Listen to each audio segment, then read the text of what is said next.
نحمده ونصلي على رسوله الكريم اما بعد فاعوذ بالله من الشیطان الرجیم بسم اللہ الرحمن الرحیم۔ اب ان چار چیزوں یعنی کہ انسان کا قلب،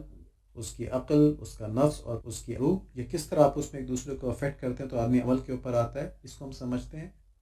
یہ بات تو ہم نے دیکھ لی کہ انسان کے عمل کا تعلق اس کے قلب کے ارادے اور عزم کے ساتھ ہے،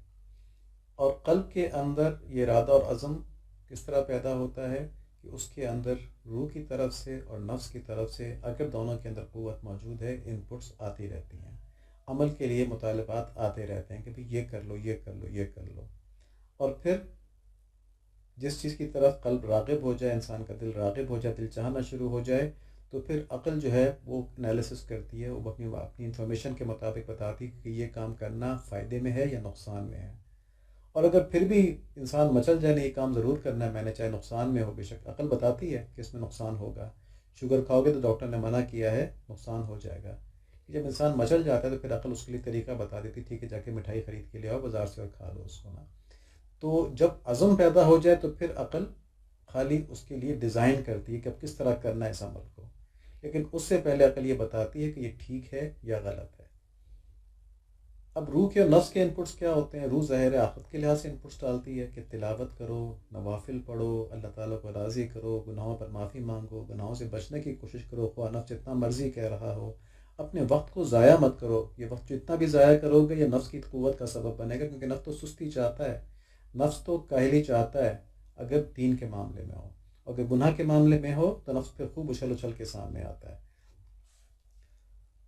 اور نفس کا انپٹس دیتا ہے۔ نفس کہتا ہے کہ جی یہ والا کام بھی کر لو، وہ بھی کر لو، یہ بھی حاصل کر لو، وہ بھی حاصل کر لو، نماز پڑھ کے کیا کرنا ہے، اس پر ٹی وی دیکھ لو، تلاوت میں تو بہت ٹائم لگ جائے گا، بڑا بھاری ہے، بڑا مشکل ہے، گانے سن لو۔ نفس اس طرح کے انپٹس ڈالتا ہے۔ اب اگر نفس طاقتور ہے تو دل اس کی بات مانے گا، اگر روح طاقتور ہے تو نفس کو دبائے گی دل کے اندر اور دل روح کی بات مانے گا۔ تو یہاں پر یہ بات ہے کہ دل پر قبضہ کس کا ہوتا ہے۔ اگر روح طاقتور ہے تو روح دل پہ قبضہ کر لے کہ دل اس کی بات ماننا شروع ہو جائے گا، اگر نفس طاقتور ہے تو دل پر نفس کا قبضہ ہو جائے گا اور دل اس کے مطابق عزم پیدا کرنا شروع کر دے گا۔ اب جب تک روح، عقل اور نفس ان کی تزکیے کے ذریعے مکمل اصلاح نہ ہو جائے، جو قلب ہے یہ ایک میدان بنا رہتا ہے، میدان جنگ بنا رہتا ہے، کبھی ایک طرف جاتا ہے کبھی دوسری طرف جاتا ہے، جب تک کہ کوئی ایک مکمل فتح حاصل نہ کر لے، جب تک قلب جو ہے وہ میدان جنگ بنا رہتا ہے۔ لیکن اس کو حدیث شریف میں اس طرح بتایا گیا ہے، مسند احمد کی حدیث ہے، دل کی حالت اس پر کی مانند ہوتی ہے جو صحرا میں پڑا ہوا ہو اور آندھی اسے الٹتی پلٹتی رہتی ہو۔ تصور کر لیں کہ صحرا کے اندر ایک پر پڑا ہوا ہے اور ہوا اس کو کبھی ادھر لے کے جا رہی ہے کبھی ادھر لے کے جا رہی ہے، دل کی حالت ایسی ہوتی ہے۔ لیکن قلب کی الٹ پھیر والی حالت تب تک ہی ہوتی ہے جب تک روح اور نفس میں جنگ جاری رہے۔ اگر کوئی ایک بھی مکمل طور پر غلبہ حاصل کر لے تو پھر قلب اطمینان پا جاتا ہے، اس طرف لگ جاتا ہے۔ اس میں دو ہی کنڈیشنز ہیں، یا روح غالب آ جائے یا نفس غالب آ جائے۔ تو پہلے ہم دیکھتے ہیں کہ اللہ کریم کی محبت جو ہے وہ نفس کو فتح کر لے، یعنی روح غالب آ جائے۔ تو اس جنگ کے اندر اگر انسان اپنی عقل کو وحی کے علوم سے روشن کر لے، یعنی اس کے پاس دین کا علم آ جائے، اور پھر اپنے ول پاور کو استعمال کرتے ہوئے، قوت ارادی کو استعمال کرتے ہوئے اپنے نفس کی خواہشات کو دبائے اور روح میں چھپی ہوئی محبت جو اللہ تعالیٰ کی ہے اس کو مزید مضبوط کرے، تو اس محبت کی وجہ سے اور جو اس نے نفس کو دبانے کے لیے مشقتیں مجاہدات کیے ہیں اس کی وجہ سے اس کے اندر نفس کی ناجائز خواہشات کو دبانے کی صلاحیت پیدا ہو جاتی ہے۔ اور اس کا اثر نفس پر کیا ہوتا ہے کہ وہ بھی اپنی دنیاوی لذات کو حاصل کرنے کی وجہ سے جو خدا کی سرکشی پہ آمادہ ہوتا ہے نا اللہ تعالیٰ کی، اس سے باز آ جاتا ہے، اس سے رک جاتا ہے، اور وہ اپنی خواہشات رکھتا تو ہے لیکن اس کو قربان کرنے کا سلیقہ بھی آ جاتا ہے، اتنا وحشی نہیں رہتا اپنی خواہشات کے اوپر، بلکہ اللہ تعالیٰ کی اطاعت پر یہ سوچ کر مطمئن ہو جاتا ہے کہ جنت میں بھی تو سب کچھ ملنا ہے مجھ کو، اگر میں آج چند دنوں کے لیے اس چیز سے جو اللہ تعالیٰ نے منع کیے چھوڑ دوں تو جنت میں بھی تو مجھ کو ملے گی یہ چیز میری خواہش کے مطابق، تو میں اس کے لیے کیوں نہ چلوں نا۔ جیسے وہ شعر ہے نا کہ چند دن رک جائیے گانے بجانے سے یہاں، اور پھر جنت میں خود گاتے بجاتے جائیے، تو وہ اس بات کے اوپر آ جاتا ہے، اور ایسی صورت میں اس کو نفس مطمئنہ کہتے ہیں۔ اس میں انسان کے اندر شریعت کے احکام کے اوپر چلنے کی جو مخالفت ہے وہ ختم ہو جاتی ہے، کیونکہ نفس بھی اپنی خواہشات چھوڑنے کا عادی ہو چکا ہوتا ہے۔ ایسے لوگوں کے بارے میں قرآن شریف میں ہے کہ سورہ فجر کی آیت نمبر 27 سے 30 تک ہے، یا ایتها النفس المطمئنہ ارجعی الی ربک راضیۃ مرضیہ فادخلی فی عبادی وادخلی جنتی، کہ اے وہ جان جو اللہ عز و جل کی اطاعت میں چین پا چکی ہے۔ چین کس طرح پا چکی ہے کہ اب روح بھی اللہ تعالیٰ کی محبت کی باتیں دل کے اندر ڈال رہی ہے، نفس نے بھی اس کی مخالفت چھوڑ دی ہے، بلکہ کہتے ہیں ہاں یہ کام ہونے چاہیے کیونکہ اس کے بدلے میں مجھے آخرت کے اندر جنت میں بڑی بڑی چیزیں ملیں گی، ہمیشہ ہمیشہ کی ملیں گی، تو وہ بھی خوش ہو جاتا ہے اللہ تعالیٰ کی اطاعت میں۔ تو چین پا چکی ہے وہ جان اللہ تعالیٰ کی جو اطاعت میں چین پا چکی ہے، تو اپنے رب کی طرف اس طرح لوٹ چل کہ تو اس سے راضی اور وہ تجھ سے خوش۔ ٹھیک ہے نا، کتنی بڑی بات ہے۔ آدمی موت کے وقت اللہ تعالیٰ سے کہہ رہا ہو یا اللہ آپ مجھے جو زندگی دی، جس حال میں رکھا، جس طرح رکھا، میں اس پہ پوری طرح آپ سے راضی ہوں۔ اللہ تعالیٰ کہے میں بھی تم سے خوش ہوں، آ جاؤ میرے پاس، شامل ہو جاؤ میرے نیک بندوں میں اور داخل ہو جاؤ میری جنت کے اندر۔ اللہ تعالیٰ یہ فرمائے۔ اللہ تعالیٰ ہم سب کو یہ بات نصیب فرما دیں۔ یا ایتها النفس المطمئنہ ارجعی الی ربک راضیۃ مرضیہ فادخلی فی عبادی وادخلی جنتی۔ اللہ تعالیٰ ہم کو یہ باتیں نصیب فرما دیں، یہ کلمہ سننا ہمیں نصیب فرما دیں، آمین۔ اور دوسری صورت کیا ہے کہ دنیا کی مصروفیات اور محبت کی وجہ سے انسان اپنی عقل کو وحی کے علوم سے روشن نہ کر پائے، ان سے جاہل رہے، تو عقل کے پاس صرف دنیاوی حسن اور لذات کا علم ہوگا۔ ٹھیک ہے نا، یہ ہم میں سے اکثریت کی آج کل یہ حالت ہے۔ سوشل میڈیا کے اوپر ہم ہزاروں گھنٹے اپنی زندگی کے ضائع کر دیتے ہیں، لیکن اسی حد تک ہمارے تعلق ہوتا ہے ایسے کوئی اچھی آیت یا کوئی اچھی حدیث مل گئی، فارورڈ کر دیا اس کو، ایک لمحے کے لیے بھی یہ نہیں سوچا کہ میں اس پہ عمل کر رہا ہوں، میرے لیے یہ کتنی ضروری ہے، نہیں سوچا نا، تلاوت بھی نہیں کی، قرآن شریف کا علم بھی نہیں حاصل کیا، نبی صلی اللہ علیہ وآلہ وسلم نے کیا ہم کو پیاری پیاری باتیں بتائی ہیں اس کو بھی نہیں سوچا، بس لگے ہیں سوشل میڈیا کے اوپر۔ اور اس کے اندر کیا ہے کہ کوئی بلی کود رہی ہے، کوئی کتا جا رہا ہے کہیں پہ، کوئی بندر نے کوئی نیا انوکھا کام کر دیا ہے، بس وہ دیکھ رہے ہیں، اس کو خوش ہو رہے ہیں، اس کو فارورڈ کر رہے ہیں۔ یہ آج کل کا حال ہے۔ پچھلے وقتوں کا حال کچھ اور ہوگا غفلت کا، آج کل کا غفلت کا بڑا حال یہ ہے۔ اسی طرح فلمیں ہو گئیں، فضول گپ شپ ہو گئی، غیبتیں ہو گئیں، جھوٹ بولنا ہو گیا، لطیفہ بازی ہو گئی، یہ سب چیزیں انسان کے پاس اتنا ٹائم ہی نہیں چھوڑتی کہ وہ اپنی عقل کو وحی کے علوم سے منور کر پائے، اور عقل جو ہے وہ صرف دنیاوی ذہانت کی حد تک رہ جاتی ہے۔ اور پھر نفس کے اندر تو پہلے ہی قدرتی طور پہ دنیا کی محبت بھری ہوتی ہے، چنانچہ ایسے انسان کا قلب دنیا داری سے بھرپور عقل اور دنیاوی لذت کا دل دادا نفس اس کا مکمل یرغمال بن جاتا ہے، پھر اس کا جو دل ہے وہ کسی اچھے کام کی طرف راغب بھی نہیں ہوتا،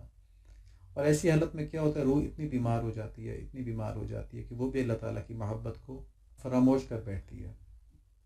اور آخر کار انسان کی آخرت کے لیے محنت کرنے کی صلاحیت کو زنگ لگتا جاتا ہے، لگتا جاتا ہے، لگتا جاتا ہے، حتیٰ کہ وہ ایسی مشینری بن جاتی ہے جو اپنے زنگ کی وجہ سے اب اسٹارٹ ہی نہیں ہو سکتی۔ تو اس صورت میں انسان صرف دنیاوی خواہشات کا غلام بن جاتا ہے، صرف دنیاوی لذات کے حصول کے لیے تگ و دو کرتا رہتا ہے، اس کے لیے چپس کھا لینا، برگر کھا لینا، کیچپ کھا لینا، بس یہ خواہشات رہ جاتی ہیں، یہ خوشیاں رہ جاتی ہیں، اور آخرت سے بالکل غافل ہو جاتا ہے۔ پھر اس کو نوافل میں مزہ نہیں آتا، وہ اس کو بوجھ لگتے ہیں، پڑھ لے تو بہت بڑی بات ہے۔ اس کا دل جو ہوتا ہے وہ صرف دنیاوی لذات کا طلب کرتا ہے، آخرت کے لیے اس کے اوپر ہلکا ترین کام بھی بھاری بنتا جاتا ہے، بنتا جاتا ہے، بنتا جاتا ہے، حتیٰ کہ ایک وقت ایسا آتا ہے کہ وضو کرنا اس کے لیے ایک عذاب بن جاتا ہے کہ یار اس کے لیے جوتے اتارنے پڑیں گے، باتھ روم جانا پڑے گا، اتنا بڑا اتنے بہت سے کام کرنے پڑیں گے، اس وقت تو ہمت نہیں ہو رہی، پھر انشاءاللہ جمعے سے شروع کر دیں گے ساری نمازیں اور سب کچھ جو ہے نا، یہ بھی اس کے لیے تھوڑی بہت فکر ہو جو جمعے سے کرنے کا ارادہ کر لے، ورنہ پھر یہ فکر بھی ختم ہو جاتی ہے، اور پھر ایسے دل جو ہیں وہ خیر کی کوئی بات سننے کے قابل ہی نہیں رہتے۔ اللہ تعالیٰ ہم کو بہت زیادہ پناہ نصیب فرمائے اپنی اس چیز سے کہ دل اتنے مجروح ہو جائیں، دل اتنے زنگآلود ہو جائیں۔ دلوں کی اس غفلت والی حالت کے بارے میں اللہ تعالیٰ نے قرآن شریف کے اندر بہت سی جگہوں پہ اشارہ کیا ہوا ہے۔ ہم دیکھتے ہیں سورہ حج کی آیت نمبر 46 ہے اس سلسلے میں، أَفَلَمْ يَسِيرُوا فِي الْأَرْضِ فَتَكُونَ لَهُمْ قُلُوبٌ يَعْقِلُونَ بِهَا أَوْ آذَانٌ يَسْمَعُونَ بِهَا فإنها لا تعمى الأبصار ولكن تعمى القلوب التي في الصدور. کیا انہوں نے زمین میں سیر و سیاحت نہیں کی جو ان کے دل ان باتوں کے سمجھنے والے ہوتے یا کانوں سے ہی ان واقعات کو سن لیتے؟ بات یہ ہے کہ صرف آنکھیں ہی اندھی نہیں ہوتی بلکہ دل اندھے ہو جاتے ہیں جو سینوں میں ہیں. تو دیکھیں یہاں پر اللہ تعالیٰ نے ایمفیسس کیا ہے اس بات کے اوپر کہ دل جو ہے بنیادی طور پہ وہ سبق پکڑنے والا ہوتا ہے. آنکھوں کے ذریعے انفارمیشن آ گئی، دیکھ لیا انہوں نے بھی عبرت والی چیز کو، کانوں کے ذریعے واقعات سن لی ہے، انفارمیشن آ گئی. لیکن اب جس کا دل بنا ہوا ہوگا، جس کا دل اندھا نہیں ہوگا، وہ تو ان سے سبق پکڑ لے گا اور اپنی حالت کو درست کر لے گا. لیکن جس کا دل اندھا ہوگا وہ ان واقعات کو سنتے ہوئے، جانتے ہوئے، دیکھتے ہوئے اگنور کر دے گا، جیسے اس کے لیے ریلیونٹ نہیں ہے، اس کی زندگی میں یہ ایک نوائس ہے، کوئی ریلیونٹ انفارمیشن نہیں ہے. ایسے ہی سورہ بقرہ کی آیت نمبر 74 ہے، جو دل عبرت نہیں پکڑتے، سبق نہیں پکڑتے، ان کے بارے میں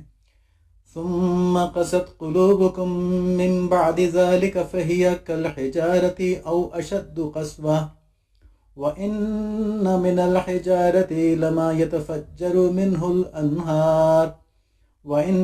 منها لما يشقق فيخرج منه الماء وَإِنَّ مِنْهَا لَمَا يَهْبِطُ مِنْ خَشْيَةِ اللَّهِ وَمَا اللَّهُ بِغَافِلٍ عَمَّا تَعْمَلُونَ. یہ بنی اسرائیل کو مخاطب کرتے ہوئے اللہ تعالیٰ فرما رہے ہیں، اس سب کے بعد تمہارے دل سخت ہو گئے، یہاں تک کہ وہ ایسے ہو گئے جیسے پتھر، بلکہ سختی میں کچھ ان سے بھی زیادہ، کیونکہ پتھروں میں سے بعض ایسے بھی ہوتے ہیں جن سے نہریں بہہ نکلتی ہیں، اور انہی میں بعض خود بخود پھٹ جاتے ہیں، ان سے پانی نکل آتا ہے، اور انہی میں وہ پتھر بھی ہیں جو اللہ عز و جل کے ڈر سے لڑھک جاتے ہیں.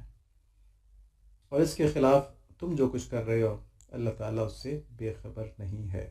یعنی تمہارے دل اتنے سخت ہو گئے کہ پتھروں کے اندر تو خوف خدا موجود ہے. پتھر تو ایسے جن میں سے پانی بھی نکل پاتا ہے، یعنی خیر کی چیز نکل آتی ہے.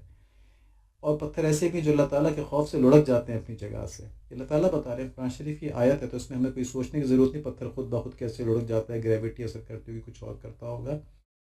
اس کو سوچنے کی ضرورت بھی نہیں ہے، کیونکہ جب اللہ تعالیٰ کہہ رہے ہیں تو بہت سے پتھر ایسے ہوں گے جو اللہ کی خشیت سے لڑک جاتے ہوں گے. تو یہ بات تو میں نے کر دی ایمان والی. اب اگر آپ انٹرنیٹ کے اوپر سرچ کریں تو وہاں پر ایک ریسرچ یہ بھی ہے کہ یہ جو جمادات ہیں ان کے اندر بھی موومنٹ ہوتی ہے، بہت سلو ہوتی ہے، اوور مینی ایئرز ہوتی ہے، مطلب آدھا پونا سینٹی میٹر 10 سال میں، 20 سال میں، 50 سال میں. تو ایک اسٹڈی تھی کہ خاص لوکیشن پہ انہوں نے خاص پتھروں کو فوکس کیا تو ان کے اندر ڈسپلیسمنٹ نوٹ کی. تو یہ بہت پہلے دیکھی تھی، انٹرنیٹ پہ سرچ کریں گے مل جائے گی. تو یہ جمادات بھی اپنی طرف سے موشن میں ہوتے ہیں. تو یہاں دل کی بات ہو رہی تھی کہ جو دل اللہ تعالیٰ کے جو ہدایت کا نظام ہے اس سے ہدایت نہیں پکڑتے، وہ اس طرح سخت ہو جاتے ہیں. اسی طرح سورہ انعام کے اندر آیت نمبر 43 ہے، فَلَوْلَا إِذْ جَاءَهُمْ بَأْسُنَا تَضَرَّعُوا وَلَكِنْ قَسَتْ قُلُوبُهُمْ وَزَيَّنَ لَهُمُ الشَّيْطَانُ مَا كَانُوا يَعْمَلُونَ. پھر ایسا کیوں نہیں ہوا کہ جب ان کے پاس ہماری طرف سے سختی آئی تھی تو اس وقت وہ عاجزی کا رویہ اختیار کرتے اور جھک جاتے اللہ تعالیٰ کی طرف، معافی مانگ لیتے کہ ہمارے اوپر سے اس مشکل کو دور فرما دیں. نہیں، بلکہ ان کے دل تو اور سخت ہو گئے، اور جو کچھ وہ کر رہے تھے شیطان نے انہیں سجھایا کہ وہی بڑے شاندار کام ہیں، وہی بڑے اچھے کام ہیں. تو یہ وہ دل ہے جنہوں نے اپنے آپ کو بند کر لیا ہے، جو اندھیرے کے اندر اس طرح قید ہو گئے کہ کوئی نور کی ایک کرن بھی ان تک نہیں پہنچ سکتی. تو جب اللہ تعالیٰ کی طرف سے ایسی مشکلات، مصائب اور عذابات آتے ہیں جو باقی لوگوں کے لیے، جن کے دل میں کچھ گنجائش موجود ہے، باقی لوگوں کے لیے ہدایت کا سبب بنتے ہیں، غفلت کی دوری کا سبب بنتے ہیں، یہ لوگ اس سے بھی غافل رہتے ہیں. مشکلات کو سمجھتے ہی کچھ نہیں کہ کس لیے آئیں، کس لیے نہیں آئیں، بلکہ جو کام جس طرح بھی وہ کر رہے ہوتے ہیں اسی کو سمجھتے ہیں. شیطان ان کو دکھاتا ہے کہ ہم تو بہترین کام کر رہے ہیں، یار یہ تو سب دنیا کا پارٹ ہے، لائف کا پارٹ ہے یہ، کہ کبھی مشکل آتی، کبھی آسانی آتی، اس کا تعلق ہمارے اعمال سے کوئی نہیں ہے، ہم جو کچھ کر رہے ہیں تو بڑا اچھا کام ہے. تو اس کی ایک مثال ہے نا، جو اس کی ریپریزنٹیٹیو مثال ہے، وہ یہودی ہیں کہ وہ اپنی سرکشی کے اندر بڑھتے جا رہے ہیں. اللہ تعالیٰ کے بہت سے عذابات انہوں نے اپنی قومی تاریخ کے اندر دیکھے، نیشنل ہسٹری میں، لیکن سبق نہیں پکڑا.